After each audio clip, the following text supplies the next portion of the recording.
Il a participé à de nombreux partenariats, notamment sur Antenne 2, FR3, M6, et puis sur d'autres, notamment il y a à peu près 3 semaines, on a vu la télévision sur LCI, si je ne m'abuse, c'est ça. Il est également missionné par la ville de Marseille dans le cadre du MUSEM, c'est bien ça.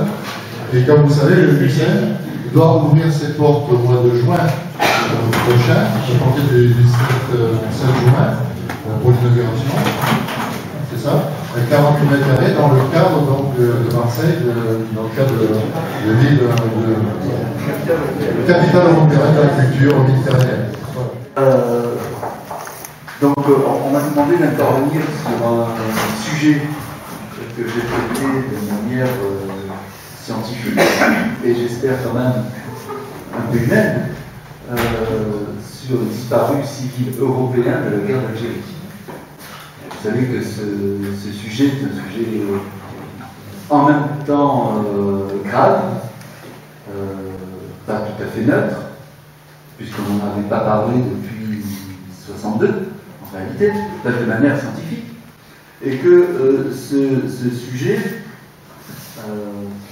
était un véritable silence d'État, que j'ai intitulé Une Algérie arabe et musulmane.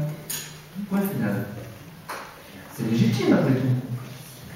Chacun peut décider en fonction du pouvoir. C'est ce qu'ont fait les Turcs, enfin Kemal Atatürk, qui a décidé que quand il est arrivé au pouvoir, désormais dans la Turquie, dans les restes de cet empire ottoman en 1917, il n'allait avoir que des Turcs et des musulmans. Et tous ceux qui étaient ni Turcs ni musulmans devaient partir. Et du coup, chasse à l'Arménien, et les Arméniens sont partis. Donc c'est une volonté comme ça de faire partir les gens. Ça c'est ce qui ressort nettement des archives. Donc je me dis, mais comment le CCR et le CCR disent, oui, ils ont averti, mais qu'il y a peu de chances, et qu'il y a de fortes probabilités que c'est la même faute. Donc c'est une fiche type qu'on vous renvoie, on change le nom. Oui, René Gonesse, je suis fils de disparu, et je veux vous remercier du travail que vous avez fait. Vous avez mis en lumière une facette de la guerre d'Algérie, sur laquelle, vous l'avez dit, on a constitué une norme omerta scandaleuse.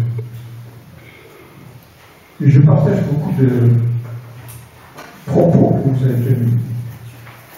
Mais je voudrais quand même, si vous le permettez, vous apporter témoignage de mon parcours. Mon père a été arrivé en 1958.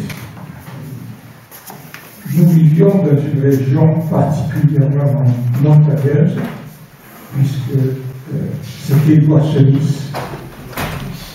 Boissonnis en berbère,